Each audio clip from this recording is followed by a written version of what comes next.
क्या नाटक लगा रखा है तुमने? जस्टिस की थ्योरी, जस्टिस के इम्प्लीमेंटेशन में फर्क नहीं समझते हो तो जस्टिस सर, नहीं समझता मैं फर्क, ना मुझे फर्क समझना है। और आप है ना, ये जस्टिस वर्सेस लॉ पढ़ाना बंद करो। लगता है आपको जस्टिस बचा है हमारे देश में,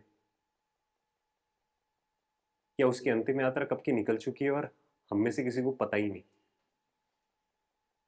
सिस्टम है सर हमारे देश में, जज हैं, लॉयर्स हैं, कोर्ट्स हैं, और जस्टिस जस्टिस तो अपनी फाइल नंबर लिए बहुत लंबी क्यू के अंदर लगा है, तारीख का वेट कर रहा है ना। और मुझसे बेहतर तो आप जानते हो, 5 करोड़ से ज्यादा केसेस पेंडिंग है हमारे देश में। हर 10 लाख लोगों के ऊपर सिर्फ 21 जज। ये न्याय की व्यवस्था है हमारे यहाँ।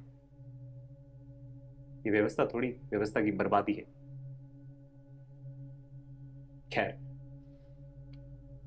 कॉलेज की शुरुआत पे सबने मुझे कहा कि लक्ष्य, कॉलेज में तो थ्योरेटिकल नॉलेज मिलती है, असली वकालत सीखनी है ना तो कोर्ट जाया कर, दलीलें सुनाकर, फैसले सुनाकर। तो गया था ना सर कल मैं कोर्ट, फैसला सुना मैंने कल। एक 13 साल पुराना केस था। एक 19 साल के लड़के को बीच चौराहे के ऊपर सरेआम मार दिया जाता है, और अक्यूज के अगेंस्ट सारे सबूत, सारे आई विटनेसेस, फॉरेंसिक रिपोर्ट, सब कुछ। पर फिर भी पहले मामला जाता है ट्रायल कोर्ट में, फिर सेशन कोर्ट में, और फिर फाइनली हाई कोर्ट में।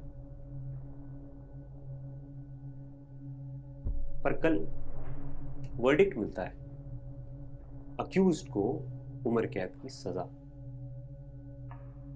डिजर्व।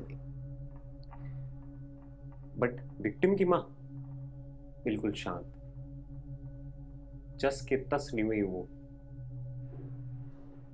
13 साल में आंसू सूख जाते हैं, है ना, मर जाते हैं इमोशंस तो। बहुत भी इमोशनल हो गए केस। मिल गया था वर्डिक्ट। मिल गया, सही कहा सर आपने, मिल गया वर्डिक्ट तो। पर क्या न्याय मिला सर? न्याय मिला उस मां को? 13 साल जिस मां ने अपनी बेटे की चीखें अपने कानों में सुनी हो ना, वो वर्डिक्ट थोड़ी सुन रही थी कल। हाँ सर, पर क्या फर्क पड़ता है? ना आपको फर्क पड़ता है, ना मुझे फर्क पड़ता है। शायद इसीलिए तो लाखों केसेस पेंडिंग पड़े हैं हमारे कोर्ट में। पर सर, आप भी और आप सब भी बताना मुझे, एक चीज समझा दो मुझे, कि उसका क्या जो न्याय लेने न्यायालय तक आया है, उसका क्या? हाँ, जो इस उम्मीद में आया है कि यहां कोर्ट में उसे न्याय मिलेगा। हाँ सर, हमारे यहां स्थिति यह है कि लीगल बैटल फाइट करने वाला इंसान मानसिक और आर्थिक रूप से तनाव में है, और जिसकी आर्थिक और मानसिक स्थिति मजबूत नहीं है, वो पिस के मर जाता है। अगर वर्डिक्ट उसके फेवर में ही हो ना, तो भी वो तो सिस्टम के नीचे पहले ही कुचला जा चुका है। खोखला है सर ये सिस्टम, मिथ्या है। तारीख पे तारीख चलती जाती है, और हमारे जैसे लॉयर्स की दुकानें भी चल जाती हैं। पर ऐसा ही चलता रहा ना, ऐसा सर, ऐसा ही चलता रहा ना,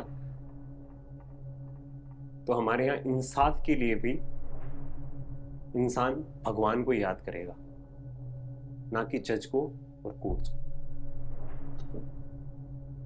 आप सर इन्वेस्टिगेट करना है तो कर दीजिए।